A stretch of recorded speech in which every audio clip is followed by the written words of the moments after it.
आज हम रूबी में अपना फर्स्ट प्रोग्राम लिखेंगे। प्रोग्राम क्या होता है? A program is a set of instructions that tells the computer what to do. इसका क्या मतलब है? ऐसी कमांड जो कंप्यूटर को दी जाती हैं कोई भी टास्क परफॉर्म करने के लिए, उससे हम प्रोग्राम कहते हैं। अभी हम एक प्रोग्राम लिखेंगे जिसमें हम कंप्यूटर को कहेंगे कि हेलो वर्ड प्रिंट करो। वीएस कोड हमने ओपन कर लिया है। सबसे पहले हमने बनानी है फाइल, ठीक है, hello world dot R D. अपना आपने फाइल बनाते वक्त ये याद रखना है कि 2 वर्ड्स के मिड में स्पेस नहीं आनी चाहिए। ये क्यों नहीं आनी चाहिए इसका मैं आपको बाद में बताता हूँ।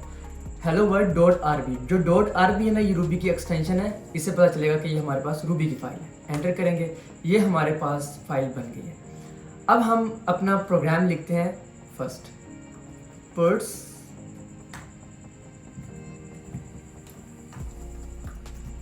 हेलो वर्ड, हमने ये अपना फर्स्ट प्रोग्राम लिख लिया। हमने कंप्यूटर को बताया कि आपने हेलो वर्ड प्रिंट करना है, ठीक है। अब उसके बाद ना हम इस प्रोग्राम को रन भी कर लेते हैं। ये ऊपर आपने ये 3 डॉट्स पे क्लिक करना है, ये टर्मिनल पे एंड न्यू टर्मिनल। ये हमारे पास टर्मिनल ओपन हो गया, ठीक है। जब भी हम रूबी के कोड को रन करते हैं ना, तो सबसे पहले हमने कमांड लिखनी होती है रूबी, ठीक है। इससे पता चलेगा कि हम रूबी की कमांड रन करने वाले हैं। उसके बाद आगे आपने लिखना है फाइल नेम, जो भी फाइल को आपने रन करना है। अब हमारी फाइल का नाम क्या है? Hello world dot R B. अब यही हमने यहाँ पर भी लिख देना, ठीक है, डॉट आर बी। अब आपने सिंपल एंटर कर देना और ये हमारे पास बिल्कुल ठीक ठाक प्रोग्राम रन हो गया। हमने कंप्यूटर को कहा है कि आपने प्रिंट करना है हेलो वर्ड स्क्रीन पर, और उसने ये हेलो वर्ड प्रिंट कर दिया स्क्रीन पर। अब हम इसको थोड़ा सा देखते हैं, थोड़ा सा और एक्सप्लोर करते हैं। अब जो हमने लिखा है ना पुट्स हेलो वर्ड, अब जो पुट्स है ना, ये रूबी का बिल्ट इन मेथड है। अब बिल्ट इन मेथड्स क्या होते हैं इनको हम डिटेल में डिस्कस करेंगे। फिलहाल बस आप इतना समझ लें कि पुट्स जो है वो कुछ ना कुछ रिजल्ट्स, कुछ ना कुछ आउटपुट शो करवाता है स्क्रीन पर। उसके बाद ये जो हेलो वर्ड है, ये है हमारे पास एक स्ट्रिंग। कोई भी मैसेज शो करवाने के लिए, कुछ भी मैसेज लिखने के लिए, कोई भी बड़ा मैसेज, तो उसके लिए हम स्ट्रिंग का यूज़ करते हैं। ये स्ट्रिंग्स जो टाइप्स के होती हैं इनको भी हम आगे डिटेल में डिस्कस करेंगे। फिलहाल आप ये देखें कि पुट्स हेलो वर्ड हमने शो करवाया है स्क्रीन पर, ठीक है। अच्छा, उसके बाद मैंने आपको पहले एक चीज़ बताई थी कि फाइल क्रिएट करते वक्त आपने 2 वर्ड्स के मिड में स्पेस ऐड नहीं करनी। वो क्यों नहीं करनी वो मैं आपको बताता हूँ अभी, ठीक है। इस फाइल को हम डिलीट कर लेते हैं। अब हम फाइल क्रिएट करते हैं हेलो और स्पेस ऐड कर देते हैं, ठीक है, डॉट आर बी। अब फाइल तो हमारी बन गई है, ठीक है। अब हम प्रोग्राम भी लिखते हैं, पुट्स अली हमजा, ठीक है। उसके बाद आप ना ये देखें, मैं अगर इस टर्मिनल को क्लिक कर दूं, और आप शॉर्टकट भी यूज़ कर सकते हैं, कंट्रोल एंड बैक टिक, और आपके पास टर्मिनल ओपन हो जाएगा, ठीक है। अब हम अगेन कोड को रन करने की कोशिश करते हैं। आप बताएं कैसे करेंगे? पता है आपको, रूबी और फाइल नेम हम लिखेंगे hello world dot R B. बताएं कोड रन होगा कि नहीं होगा? एंटर करते हैं, एंटर, और ये हमारे पास एरर आ गया। एरर क्या आ रहा है? नो सच फाइल और डायरेक्टरी। उसने कहा कि यहाँ पर कोई फाइल और कोई डायरेक्टरी तो है ही नहीं, मैं कैसे कोड को रन करूँ? वो एरर इस वजह से आ रहा है क्योंकि जो हमने फाइल नेम क्रिएट किया ना, हेलो स्पेस वर्ड, अब सिस्टम इन 2 वर्ड्स को ना अलग अलग ले रहा है। हेलो को अलग ले रहा है, वर्ड को अलग ले रहा है। इस वजह से उसको समझ ही नहीं आ रहा कि ये कौन सी फाइल है। इस वजह से यहाँ पे हम स्पेसिस को अवॉइड करेंगे। हम कुछ फॉर्मेट्स यूज कर सकते हैं, camel case, Pascal case, snake case, kebab case, different cases हैं, आप इनको देख लीजिएगा इंटरनेट पे, ठीक है। हम इसको रीनेम कर देते हैं। जैसे जो हमने पहले ऐड किया था ना, hello world dot R B, ये हमारे पास है स्नेक केस, ठीक है। और अब हम इसको दोबारा से रन करेंगे, Ruby world dot R B, और ये हमारे पास अली हमजा शो हो गया। इसी तरह आपको एक और चीज़ बताता हूँ। अगर हम इस फाइल को डिलीट करें, और ये जो अब फाइल जहाँ से फाइल क्रिएट होती है, साथ में एक न्यू फोल्डर का भी ऑप्शन है। अगर हम न्यू फोल्डर क्रिएट करें और यहाँ पर भी आपने जब फोल्डर का नाम ऐड करना है, तो यहाँ पर भी आपने स्पेस ऐड नहीं करनी, ठीक है। यहाँ पे हम लिख देते हैं फर्स्ट प्रोग्राम, ठीक है। और उसके बाद इस फर्स्ट प्रोग्राम के अंदर हम एक न्यू फाइल बनाते हैं। इस दफ़ा हम कबाब केस यूज़ करते हैं, hello word dot R B, hello word, ठीक है। और यहाँ पर अब हम दोबारा से कोड रन करेंगे। कैसे हम करते हैं, रूबी की कमांड लिखेंगे, Ruby hello world dot RB। अब बताएं कोड रन होगा कि नहीं होगा, बताएं। 3, 2, 1 कमेंट बताएं। एंटर करते हैं और कोड रन नहीं होगा। क्यों रन नहीं हुआ मैं बताता हूँ। यहाँ पे फिर से एरर आ रहा है, नो सच फाइल और डायरेक्टरी। अब वो इस वजह से ये एरर आ रहा है क्योंकि अब देखें, अब जिस डायरेक्टरी में हम है ना वो रूबी प्रोग्राम्स है, लेकिन हमारा प्रोग्राम कहाँ पे है, हमारी फाइल कहाँ पे है, फर्स्ट प्रोग्राम के अंदर।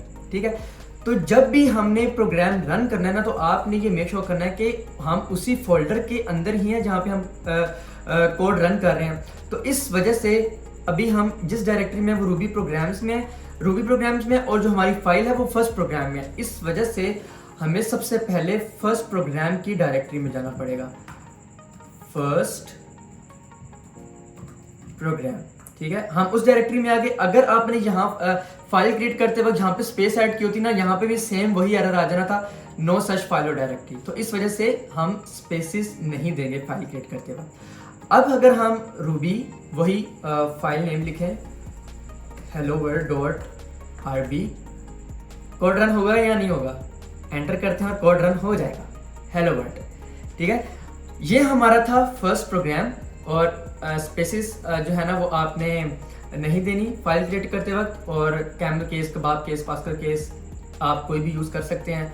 ठीक है, और टर्मिनल में हम कंट्रोल बैक टिक, या आपके पास शॉर्टकट है, आप डायरेक्ट ये यूज़ कर सकते हैं।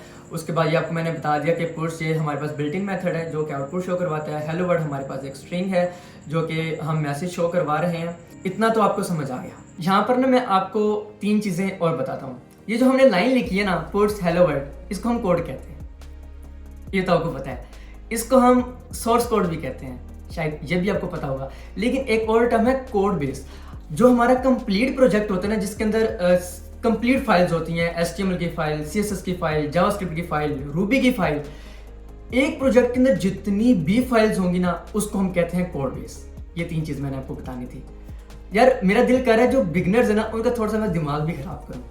ठीक है, देखें हमने ना कोड जब रन किया Ruby hello world dot RB करके, हमने कोड रन किया और हमें आउटपुट शो होगी। लेकिन जब हमने कोड रन किया तो कैसे हमें आउटपुट कैसे शो हुई है, मतलब बैकएंड पे क्या चीज़ें हुई हैं जिस तरह हमें आउटपुट शो हो गई है। तो इसका मैं आपको बताता हूँ। जैसे ही हमने रूबी कमांड लिखी हेलो वर्ल्ड के हमें ये जो फाइल है इसको रन करो, जैसे ही ये रन हुई, अब जो हमारा कोड है ना वो ह्यूमन रीडेबल है, हम इसको अंडरस्टैंड कर सकते हैं। लेकिन जो हमारा सिस्टम है, जो हमारा कंप्यूटर है, वो बाइनरी लैंग्वेज ही समझते हैं, जस्ट 0-1 की फॉर्म। ठीक है, लेकिन हमारा जो कोड है वो तो ह्यूमन रीडेबल है, वो तो 0-1 की फॉर्म में नहीं है। तो यहाँ पर फिर जो हमारा इंटरप्रेटर है, जो रूबी इंटरप्रेटर है, जो हमने इंस्टॉल किया था, जब हमने रूबी को इंस्टॉल किया था ना, साथ में इंटरप्रेटर भी इंस्टॉल हुआ था। किया हुआ था यार इंस्टॉल, आप नहीं मान रहे, चलो मैं आपको दिखा देता हूँ यार। एक तो मानते नहीं ना एंड फिर ये देखें, CMD ओपन करें, यहाँ पे लिखें रूबी हाइफन वर्जन। अब ये जो प्रिज्म है ना, ये हमारे पास इंटरप्रेटर है, इंस्टॉल हुआ है ना इंटरप्रेटर, ठीक हो गया। अब ये जो हमारा इंटरप्रेटर ना, ये कन्वर्जन का काम करता है, ये ट्रांसलेटर का काम करता है। ये जो हमारा कोड है ना, इसको ट्रांसलेट करके, इसको कन्वर्ट करके ना मशीन इंस्ट्रक्शंस में कन्वर्ट कर देगा, 0-1 की फॉर्म में कर देगा। मतलब जितना भी हमारा कोड है, जितनी भी हमारे इंस्ट्रक्शंस है, वही इंस्ट्रक्शंस 0-1 की फॉर्म में कर देगा। अब वो 0-1 की फॉर्म में हो गया, अब कंप्यूटर अंडरस्टैंड कर सकता है। अब वही मशीन इंस्ट्रक्शंस फिर कंप्यूटर को दी जाएंगी। कंप्यूटर को दी गई कि अच्छा जी ये हमारे टास्क हैं, ये आपने करना है। कंप्यूटर कहेगा ठीक है जी मैं कर दूंगा। वो जैसे ही उसको हम इंस्ट्रक्शंस देते हैं कंप्यूटर को, वो वैसे वैसे हमें आउटपुट दिखाता है। और वो आउटपुट भी पहले 0-1 की फॉर्म में होगी, वो सारे टास्क परफॉर्म करेगा, आउटपुट हमारे पास आ गई 0-1 की फॉर्म में। लेकिन अभी भी हम 0-1 की फॉर्म में तो हम तो अंडरस्टैंड नहीं कर सकेंगे। फिर क्या होगा, जो हमारा ऑपरेटिंग सिस्टम है और जो हमारा मॉनिटर, जो हमारी स्क्रीन है, ठीक है, ये मिलके फिर हमें विजुअल फॉर्म में आउटपुट शो करवाते हैं। अब वो किस तरह ऑपरेटिंग सिस्टम हार्डवेयर मिलके कैसे ग्राफिक कार्ड, ये सब कुछ, ये भी थोड़ी डीप चीजें हैं, आप थोड़ा सा खुद भी एक्सप्लोर कर लें। आई थिंक बिगिनर्स को मे भी इतना अच्छे से समझ ना आया होगा, लेकिन जिनको थोड़ी सी प्रोग्रामिंग आती है उनको ये चीज़ समझ आ गई होगी। आज की वीडियो में हमने 1 लाइन ऑफ कोड लिखा है, कोड्स हेलो वर्ल्ड, जिसमें हमने हेलो वर्ल्ड प्रिंट किया है। ठीक है, आपने आप कह रहे होंगे कि यार बस इतना सा प्रोग्राम लिखना था आज हमने। जी, आज बस हमने फर्स्ट प्रोग्राम लिखना था। आई होप सो कि आपको जो कंप्लीट बिगनर्स हैं उनको तो थोड़ी बहुत समझ आ गई होगी। आई नो कि ये बहुत ही बेसिक लेवल पे हम वीडियोस बना रहे हैं, लेकिन आस्ते आस्ते हम एडवांस पे भी जाएंगे। जो हमारा मेन फोकस होगा वो हमारा रेल्स होने वाला है, ठीक है। फ्रेमवर्क वो हम प्रॉपर करेंगे, अच्छे से करेंगे, लेकिन फिलहाल हम के जो रेल्स है वो रूबी पे ही बनी हुई है, तो फिर हमें रूबी का कोड भी तो होना चाहिए ना, तो इसलिए पहले हम रूबी कवर करेंगे। हम फिर मिलते हैं नेक्स्ट वीडियो में, तब तक के लिए